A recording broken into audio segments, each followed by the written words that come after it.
ಇನ್ನು ಸಿಂಹರಾಶಿ. ಸಿಂಹರಾಶಿಯವರಿಗೆ ನೋಡಿ, ಶನೈಶ್ಚರ ಈಗ ಅಷ್ಟಮ ಪ್ರವೇಶ ಮಾಡಿದ್ದಾನೆ.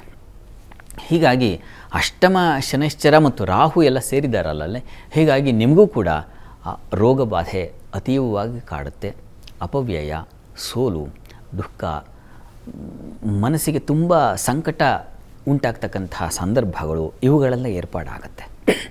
ಯುಗಾದಿ ಫಲ ಅಂತಕ್ಕಂಥದ್ದು ನಿಮ್ಮ ಪಾಲಿಗೆ ಸ್ವಲ್ಪ ಸಂಕಟಮಯವಾಗಿರುತ್ತದೆ ಪ್ರಾರಂಭದಲ್ಲಿ, ವಾರದ ಅಂದರೆ ವರ್ಷದ ಆದಿಯಲ್ಲಿ. ಮೇವರೆಗೆ, ಗುರುವಿನ ಬದಲಾವಣೆವರೆಗೆ ಸ್ವಲ್ಪ ತುಂಬ ಕಿರಿಕಿರಿ ಪಟ್ಬಿಟ್ಟೆ, ತುಂಬ ವ್ಯಥೆ ಆಗೋಯಿತು, ತುಂಬ ತಟ್ಕೊಳ್ಳೋಕ್ಕಾಗಲ್ಲ, ಆ ರೀತಿಯ ಒಂದು ವ್ಯವಸ್ಥೆ ಇದೆ. ನಂತರ ಮೇ 14ರ ನಂತರ ಗುರುವಿನ ಬದಲಾವಣೆ ಇದೆ.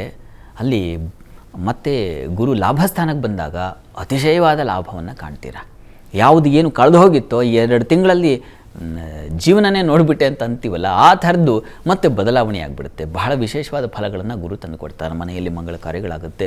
ವಿವಾಹಕ್ಕೆ ಸಂಬಂಧಿಸಿರ್ತಕ್ಕಂಥ ಪಾಪ ಎಷ್ಟು ಒದ್ದಾಡ್ತಾ ಇದ್ದೀರಾ, ಸಿಕ್ಕಿಲ್ಲ,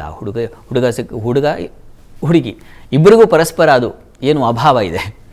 ಅವ್ರಿಗೆ ಇವ್ರ ಹುಡುಕಾಟ, ಇವರಿಗೆ ಅವ್ರ ಹುಡುಕಾಟ, ಆ ಥರದ್ದು ಹುಡುಕಾಟಕ್ಕೆ ಒಂದು ಫುಲ್ ಸ್ಟಾಪ್ ಸಿಗುತ್ತೆ. ಅಂದರೆ ಗುರು ಲಾಭ ಬಂದಾಗ ಗುರುಬಲ ಅಂತಕ್ಕಂಥದ್ದು ಏರ್ಪಾಡಾಗುತ್ತಲ್ವ. ಹೀಗಾಗಿ ಮಂಗಳ ಕಾರ್ಯಗಳಿಗೆ ಒಂದು ಚಾಲನೆ ಸಿಗುತ್ತೆ.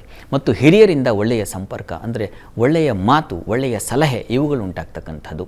ಒಳ್ಳೆಯ ವರ್ತಮಾನಗಳನ್ನ, ಹೆಚ್ಚಿನ ಶುಭ ಸುದ್ದಿಯನ್ನು ಕೇಳ್ತೀರಾ ಈ ಒಂದು ವರ್ಷದಲ್ಲಿ, ಅದನ್ನು ಸೂಚಿಸ್ತಾ ಇದೆ ಆ ಗುರುವಿನ ಬದಲಾವಣೆ ಅಂತಕ್ಕಂಥದ್ದು ನಿಮ್ಮ ಪಾಲಿಗೆ. ಬಹಳ ಮುಖ್ಯವಾಗಿ ಗುರುತರವಾದ ಜವಾಬ್ದಾರಿಗಳಲ್ಲಿ ಜಯಿಸ್ತೀರ. ಯಾವುದಾದ್ರೂ ಒಂದು ಜವಾಬ್ದಾರಿ ಕೆಲಸವನ್ನು ಕೊಟ್ಟರೆ ಅದನ್ನು ನೀವು ಲಾಭದಾಯಕವಾಗಿ ಕನ್ವರ್ಟ್ ಮಾಡಿ ನೀವು ಜಯಶೀಲರಾಗ್ತೀರ, ಕೀರ್ತಿವಂತರಾಗ್ತೀರ, ಇದನ್ನೆಲ್ಲ ಸೂಚಿಸ್ತಾ ಇದೆ. ತುಂಬ ಚೆನ್ನಾಗಿದೆ. ಆದರೆ ತೊಡಕಿಲ್ಲ ಅಂತಲ್ಲ. ಸಪ್ತಮ ನೋಡಿ, 7ನೇ ಮನೆಗೆ ರಾಹುವಿನ ಪ್ರವೇಶ, ಜನ್ಮಸ್ಥಾನಕ್ಕೆ ಕೇತುವಿನ ಪ್ರವೇಶವೂ ಆಗುತ್ತೆ ಇದೇ ಮೇ ತಿಂಗಳಲ್ಲಿ. ಹೀಗಾಗಿ ಏನಾಗುತ್ತೆ, ದಾಂಪತ್ಯದಲ್ಲಿ ಮನಸ್ತಾಪಗಳು, ಭಿನ್ನಾಭಿಪ್ರಾಯಗಳು, ಅತಿಯಾದ ಬಯಕೆಗಳು, ಅತಿಯಾದ ಚಿತ್ತೋತ್ಥ ಸ್ಥಾನ ಅದು. ಹೀಗಾಗಿ ಈ ಅಪೇಕ್ಷೆಗಳಿಂದಾಗಿ ನೀವು ಪಾಪ ಆ ರಂಕಲರಾಟೆ ಅಂತಾರಲ್ಲ, ಆ ರೀತಿಯಲ್ಲಿ ಮನಸ್ಸು ಗಿರಿಗಿಟ್ಲೆ ಹೊಡಿತಾ ಇರುತ್ತೆ. ಯಾವುದು ಬೇಕೋ ಅದು ಸಿಗೋದಿಲ್ಲ, ಸಿಗೋದಕ್ಕಾಗಿ ಅಲೆದಾಟ, ಹುಡುಕಾಟ ಇವುಗಳು ನಿರಂತರವಾಗಿರುತ್ತದೆ ಮತ್ತು ಅಲ್ಲಿ ಶೂನ್ಯ ಫಲವೇ. ಇಂಥದ್ದೊಂದು ಲಕ್ಷಣ ಇದೆ. ದಾಂಪತ್ಯದಲ್ಲಂತೂ ತುಂಬಾ ಕ್ಲಾಶಸ್ ಆಗೋ ಸಾಧ್ಯತೆಗಳು ಹೆಚ್ಚು. ಬಹಳ ಹುಷಾರಾಗಿರಿ. ಕೇತು ತಲೆಗೆ ಬಂದಾಗ, ಅಂದರೆ ನಿಮ್ಮ ರಾಶಿಗೆ ಬಂದಾಗ ಶಿರೋಬಾಧೆಯನ್ನು ಉಂಟು ಮಾಡ್ತಾನೆ.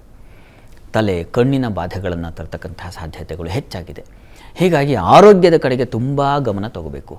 ರವಿ, ಶುಕ್ರ, ಬುಧ ಈ ಗ್ರಹಗಳು ಒಳ್ಳೆಯ ಕ್ಷೇತ್ರಗಳಲ್ಲಿ ಸಂಚರಿಸುವಾಗ ತುಂಬ ಚೆನ್ನಾಗಿರ್ತದೆ. ಈಗ ನೋಡಿ, ರವಿ ಉಚ್ಚಾಭಿಲಾಷಿ ವಸ್ತುತಃ ಚೆನ್ನಾಗಿದೆ. ರವಿ ಭಾಗ್ಯದಲ್ಲಿ ಸಂಚರಿಸುವಾಗ ನಿಮಗೆ ಮೇ ತಿಂಗಳವರೆಗೆ ತುಂಬ ಉತ್ಕೃಷ್ಟವಾದ ಫಲಗಳನ್ನು ಕಾಣ್ತೀರ, ಸಂಶಯ ಇಲ್ಲ. ಶನೈಶ್ ಒಂದೊಂದು ಗ್ರಹ ಒಂದೊಂದು ಥರದ ಫಲ ಕೊಡುತ್ತೆ. ಹೀಗಾಗಿ ಯಾವುದು ನಮಗೆ ತೊಡಕಿದೆಯೋ ಆ ಗ್ರಹದ ಆರಾಧನೆ ಬೇಕಾಗುತ್ತೆ. ಹೀಗಾಗಿ ನೀವು ಕೂಡ ಪ್ರಧಾನವಾಗಿ ಒಂದು ಈಶ್ವರನ ಆರಾಧನೆ, ಎರಡನೇದಾಗಿ ಸುಬ್ರಹ್ಮಣ್ಯನ ಪ್ರಾರ್ಥನೆ, ಇವೆರಡು ಬೇಕೇ ಬೇಕು. ಇವುಗಳನ್ನು ಮಾಡೋದರಿಂದಾಗಿ ನಿಮಗೆ ಅನುಕೂಲ ಉಂಟಾಗುತ್ತೆ. ಯಾವುದು ತೊಡಕುಗಳಿದ್ದಾವೆ ಆ ತೊಡಕಿನಿಂದ ಹೊರಗೆ ಬರಲಿಕ್ಕೆ ಅವಕಾಶ ಇರ್ತದೆ. ಹೀಗಾಗಿ ಈ ಪ್ರಾರ್ಥನೆಯನ್ನು ವರ್ಷ ಪೂರ್ತಿ ಯಾವಾಗ ಸಾಧ್ಯ ಆಗುತ್ತೆ, ಪ್ರತಿ ಮಂಗಳವಾರವೋ, ಪ್ರತಿ ಸೋಮವಾರವೋ, ಅಥವಾ ಪ್ರತಿ ಭಾನುವಾರವೋ, ನಿಮ್ಮ ರಾಶಿಯಾಧಿಪತಿ ರವಿ ಅಲ್ವ, ಪ್ರತಿ ಭಾನುವಾರ ಈಶ್ವರ ಸನ್ನಿಧಾನಕ್ಕೆ ಹೋಗಿ ಬನ್ನಿ, ನವಧಾನ್ಯ ದಾನ ಸಮರ್ಪಣೆ ಮಾಡಿ. ಇವೆಲ್ಲ ತೊಡಕುಗಳನ್ನು ಬಿಡಿಸ್ಕೊಟ್ಟು ನಿಮಗೊಂದು ಒಳ್ಳೆಯ ದಾರಿಯನ್ನು ಖಂಡಿತ ಸೂಚಿಸುತ್ತೆ. ವಿವೇಕ, ಅರಿವು ಇವುಗಳನ್ನು ಮೂಡಿಸುತ್ತೆ. ತಪ್ಪದೇ ಇದನ್ನು ಮಾಡಿ.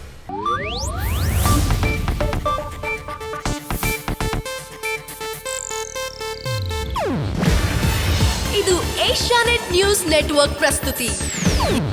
ನೀವು ನೋಡ್ತಿದ್ದೀರಾ ಏಷ್ಯಾನೆಟ್ ಸುವರ್ಣ ನ್ಯೂಸ್.